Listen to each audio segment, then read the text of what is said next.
Champagne à volonté dans la Star Academy. L'ancienne candidate Sofia El Saïdi dit tout. Sofia El Saïdi a fait partie des premiers candidats de télé-réalité français en participant à la Star Academy. Une émission loin de celle d'aujourd'hui. Elle raconte.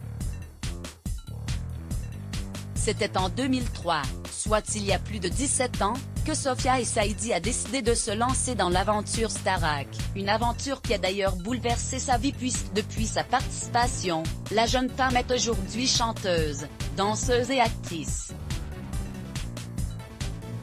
17 ans, être pourtant cela semble faire une éternité. En effet, pour ceux qui ont connu les saisons de la Star Academy et qui regardent aujourd'hui les nouvelles émissions de télé-réalité dans des villas de luxe avec des classes à gogo, il est possible de se demander ce qu'il s'est passé. Simplement le temps qui passe.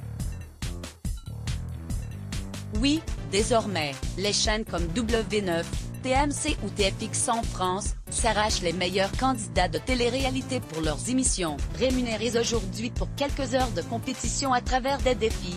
Pour leur fort caractère, à l'époque, les élèves de la Starac devaient, eux, travailler d'arrache-pied pour garder leur place dans le château et espérer gagner la compétition. Un travail difficile que Sofia El Saïdi a d'ailleurs expliqué sur le plateau du Figaro il y a quelques jours.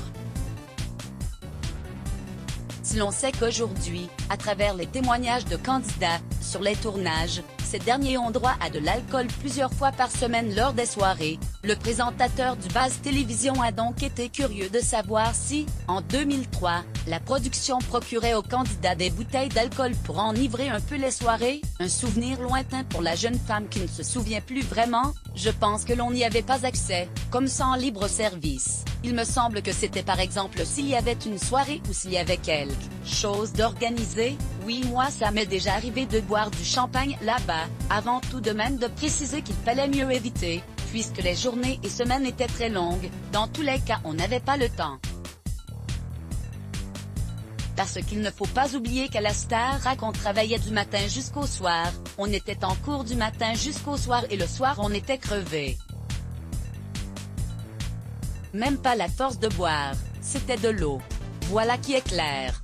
Une aventure finalement très fatigante, qui aura bien servi à la jeune femme qui aujourd'hui s'épanouit à travers plusieurs comédies musicales ou séries télévisées.